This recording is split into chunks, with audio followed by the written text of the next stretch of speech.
자, 최수영 의원님, 이번 주에 또 확 뜬 게 예. 김기현 후보의 그 울산 이제 KTX 의혹, 그렇죠. 이제 안철수 후보가 이 얘기를 했고 네. 김 후보는 또 여기에 대해서 안철수 후보가 민주당 DNA로 내부 총질한다 또 이런 얘기를 맞받았어요. 어떻게 좀 보셨어요? 이제 정말 그 열기가 엄청나게 고조되고 있죠. 지금 사실 처음에는 뭐 윤심 논란으로 인해서 조금 약간 그러니까 말하자면 관심이 좀 영역 바뀌었는데 지금은 후보 간 좀 말하자면 난타전 양상을 보이면서 지금 굉장히 뜨거워지고 있는데 일단 뭐 다음 주 월요일 날 뭐 MBN에서 이제 2차 토론회를 이제 하는 걸로 저희도 그렇죠. 알고 있습니다만은 네. 지금 TV 토론에서 사실 1차 토론에서 가장 핫하게 주목돼 받았던 게 바로 이 KTX 이제 부지 의혹이죠. 네. 그 정말 예상도 못하게 황교안 의원이 제기를 한 겁니다. 맞아요. 황교안 네. 후보가. 네. 그러니까 정말 황교안 후보는 이제까지 여기 출마했을 때 아마 부정선거 의혹 이런 걸 아마 제기할 거라고 많은 사람들이 유추하거나 전망을 했었는데 전혀 그렇지 않고 1번 질문 주도권 질문에서 바로 그 김 후보에 대해서 그 KTX 의혹을 물으면서 이제 이게 쟁점이 된 건데 네. 김 후보가 여기에 대해서 이제 명쾌하게 그냥 답변을 좀 했으면 괜찮았는데 아니 그게 지금 시세보다 지금 굉장히 내가 이득 본 건 없고 하면서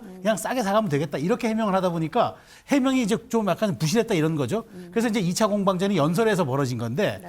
저는 이렇게 봅니다. 뭐 어쨌든 제가 보기에 이준석 대표가 여기 해명했던 것처럼 이걸 뭐 투기라고 보기에는 애매한 측면도 있고 해서 다만 이제 이게 제가 보기에 국민의힘 내부에서 대표 경선 과정에서 그렇게 지금 네거티브성으로 갈 만한 사례가 없었는데 이게 유일하게 지금 이게 돌출되면서 후보 간에 지금 공방이 벌어지고 있는 건데 어쨌든 지금 안 후보 측 입장에서는 양강 구도의 균열을 낼 수 있는 이게 호재가 되었다고 판단했었던 것 같아요. 그렇지만 내놓고 보니까 김 후보 측의 해명도 그렇고 더구나 선관위가 개입하면서 이런 부분에 대해서 앞으로 논쟁하는 거는 국민의힘 내부 경선에서 별로 좋지 않을 것이라고 또 그 약간 이제 말하자면은 경고성 이제 메시지를 내놨기 때문에 제가 보기에 이게 큰 앞으로 이슈로 돌발할 것 같지는 않아요. 다만 휘발성 있는 이슈여서 부동산 문제니까 약간 주목을 끌었는데 네. 결국에는 저는 이제 2차 MBN 토론에서부터는 누군가가 이제 이 당의 비전과 정책, 그다음에 총선에서 어떤 전략으로 승리할 것이냐 이런 쪽으로 이제 아마 선회를 할 것 같아요. 왜냐하면 이 부분이 어떤 특별한 탈법이나 위법 사유가 있어서 된 문제가 아니라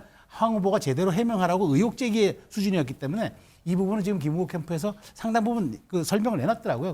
그런 점을 놓고 본다면은 저는 어쨌든 2차 토론부터는 굉장히 이제 본인들의 그런 비전과 전망이 무엇이냐라고 이제 선회할 것 같고 이런 부분에 대해서 아마 지금 84만 당원들이 굉장히 선호 투표할 가능성도 있어요. 왜냐하면 김기현 후보가 뭐 최근 어떤 윤 대통령의 여러 가지 지원을 받고 있다는 건 암묵적으로 인식하고 있을 수 있어서 네. 거기다 선호 투표를 할 수도 있지만 그럼에도 불구하고 84만 당원이 과연 내년 총선에서 우리가 이기려면 어떤 후보를 대야 되냐는 이른바 전략 투표 이 점도 약간 고려 대상이 될 것 같아서 2차 토론부터 뜨거워질 것 같습니다. 시청자 여러분들 중에서는 아니 황교안 후보가 언제 그런 얘기를 했지? 그런 얘기를 정말 했을까라고 생각을 하시는 분들이 계실 것 같은데 저희 제작진이 그 상기시키는 차원에서 그 당시 영상을 좀 준비했는데요. 영상 좀 보고 오겠습니다. 지금이라도 총선 승리를 위해서 선당 후사의 정신으로 용기 있게 사퇴하십시오. KTX 울산 역세권 연결도로 관련 의혹 반드시 해명해야 됩니다. 아직도 민주당 DNA를 그대로 가지고 있는 분이 많이 있는 모양입니다. 우리 당에. 이 민주당식 프레임을 하면서 내부 총질하는 후보 여러분 용납하시겠습니까? 울산 KTX 역세권 시세 차익 질문에 제대로 답하지 못했습니다. 만약 김기현 후보가 당대표가 되면 내년 총선에서 민주당의 대당정 비리 심판할 수 없습니다. 김영렬 의원님. 예. 김기현 후보가 이제 안철수 후보에 대해서 당 선관위에 엄정 조치를 요구한 부분 아까 이제 영상을 봤잖아요. 처음 제기한 거는 황교안 후보인데 왜 황교안 후보는 쏙 빠지고 안 후보가 갖고 그럴까요? 그러게 말입니다. 뭐 그 우리 속담에 어디서 뺨 맞고 어디서 화풀이 한다는 얘기가 있는데 그 토론회에서 첫 의혹을 제기한 건 분명히 황교안 후보였어요. 근데 아무래도 이게 황교안 후보는 소위 얘기되는 양강 구도가 아니라서 김기현 후보가 황교안 후보의 어떤 공세에 대해서 직접적으로 대응을 하게 되면 황교안 후보의 지지율을 올려줄 가능성이 있다 보니까 네. 이제 의혹 첫 제기는 황교안 후보가 했습니다만 오히려 안철수 후보를 향해서 대응을 나선 게 아닌가 싶습니다. 근데 1차 토론회를 보니까 의외로 양강 후보보다 좀 하위권에 있다고 평가됐던 황교안 후보나 천하람 후보가 부상하는 모습이 좀 보여요. 그런 얘기도 많더라고요. 예, 그래서 이게 어떤 효과를 낼까 좀 생각을 해보면 이게 전당대회에서의 당원 투표율을 올릴 가능성이 높아 보입니다. 그러니까 역대 전당대회를 보면 그 전에 2017년인가요? 홍준표 당대표 당선될 때가 또 그 이후에 황교안 당대표 당선될 때 당원 투표율이 대략 25%였어요. 네. 네. 근데 2021년 이준석 당대표 당선될 때가 투표율이 껑충 뛰어갖고 45%까지 올라갔거든요. 근데 이렇게 좀 약체 후보라고 하는 후보들이 부상하면 투표율이 이게 40%를 넘어서 이렇게 쭉 올라갈 가능성이 높기 때문에 네. 그렇게 되면 예측이 어려워집니다. 이게 투표율이 올라가면 에너지가 커지면서 어느 쪽으로 더군다나 이번 같이 결선 투표 제도를 도입한 전당대회에서는 최종적으로 어떤 결론이 날지 예측 가능성이 힘들어져요. 네. 이제 투표율이 낮으면 대략 조직력이 강한 후보가 1위로 그냥 끝내는 경우가 대부분이죠. 근데 그 양강 후보의 약간 토론회에서의 부진 그리고 3, 4위로 평가되는 후보들의 부상 이게 전당대회에 대한 흥미를 더 끌어올리고 있는 것 같습니다. 네. 말씀하신 것처럼 최근 여론조사를 살펴보면 김기현 후보, 안철수 후보가 1, 2위를 다투는 가운데 양강구도 속에 천하람 후보가 또 추격하는 양상을 보이고 있습니다. 차재원 교수님, 네. 지금 국민의힘의 이 여론조사 흐름 어떻게 읽고 계신지요? 일단 김기현 후보가 상당히 대세론을 많이 갖고 있다고 보지만 그러다 보니까 그러니까 부자 몸조심한다고 네. 본인이 상당히 방어에만 좀 급급한 측면이 있는 것 같아요.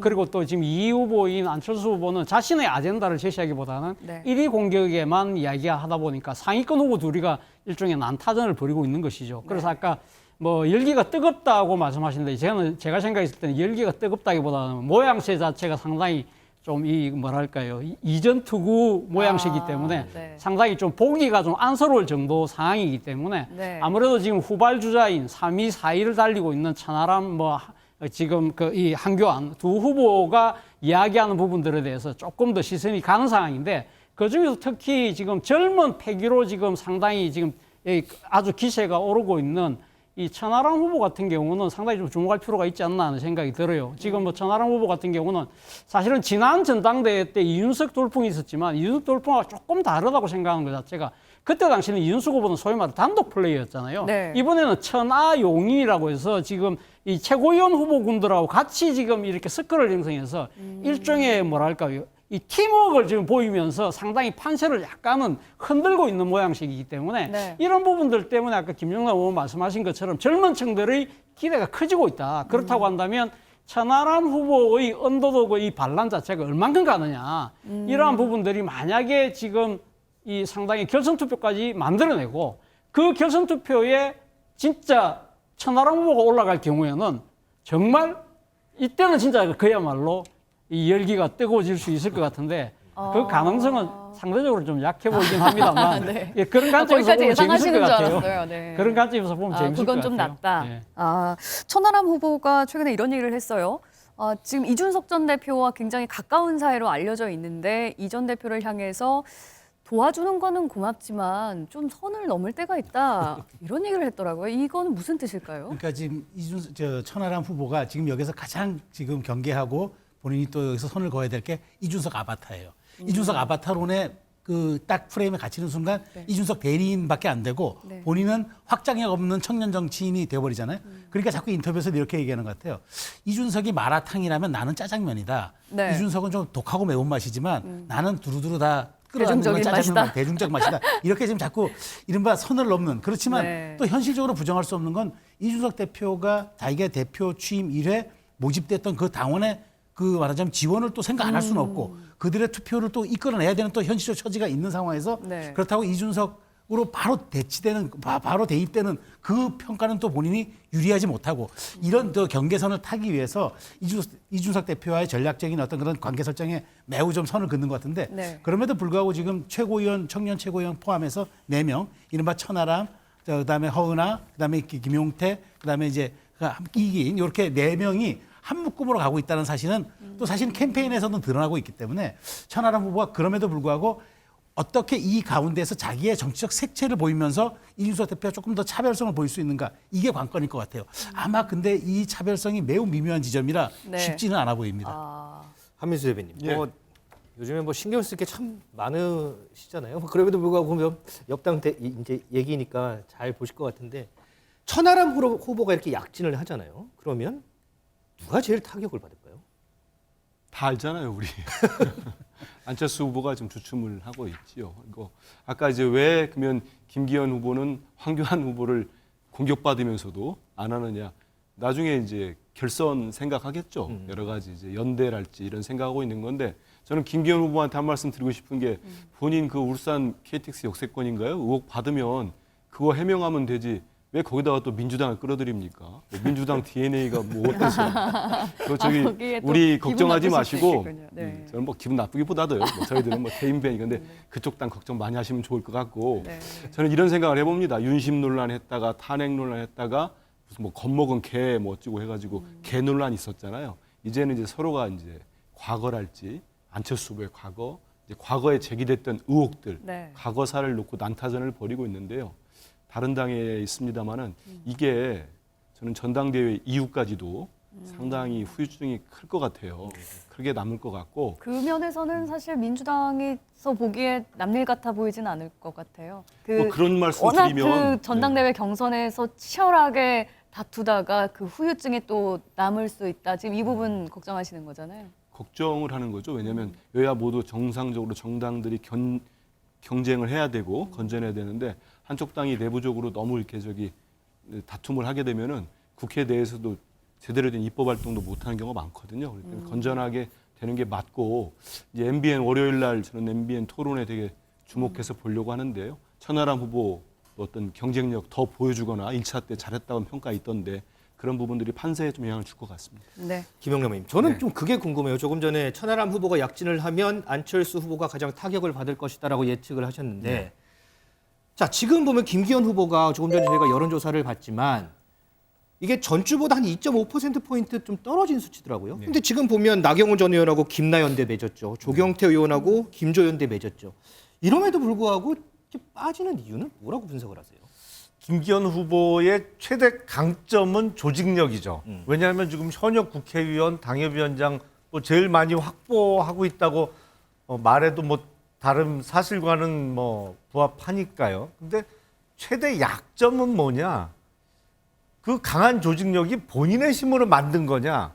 그 부분에 대해서 많은 사람들이 좀 의구심을 갖고 있거든요. 그래서 소위 그 뒷 배경이 워낙 세고 좋아서 이렇게 많이 확보한 거 아니냐. 지금 그런데 후보 등록을 마치고는 이제는 정말 김기현 후보가 본인만의 퍼포먼스를 보여줘야 하는 시간이거든요. 네. 그래서 본인의 정책 비전을 강하게 당원들에게 제시를 안 하면 자꾸 이렇게 슬슬슬슬 흘러내리는 지지율을 보일 위험성도 있습니다. 그래서 이제는 본인이 당대표로서 능력과 자질을 갖추고 있다는 그거를 합동 연설회가 됐던 토론회가 됐던 본인의 역량을 최대한 보여줘야 되는 시기가 되고 그렇게 돼야 1차 투표 아니면 혹시 있을지 모르는 결선 투표에서 좋은 결과를 낼 수 있지 않을까 싶습니다. 네, 알겠습니다. 자, 지금- 저희가 조금 전에 이제 이재명 대표에 대한 체포 동의안이 언제 열릴까라고 얘기를 했는데 지금 저희 속보 나오는 것처럼 여야가 다다음 주 월요일입니다. 오는 27일 본회의에서 이재명 대표에 대한 체포 동의안 표결을 붙일 거다 이렇게 합의를 했습니다. 과연 27일 어떤 결과가 나올지 주목이 되고요. 네. 그리고 다음 주 월요일입니다. 오는 20일 MBN 주간으로 국민의힘 당대표 토론 2차 토론회가 오후 5시 20분 예고가 돼 있습니다. 과연 어떤 전략을 들고 나올지 상당히 궁금해집니다. 네. 자, 지상으로 주말 뉴스와이드 마치겠습니다. 시청해주신 여러분 고맙습니다.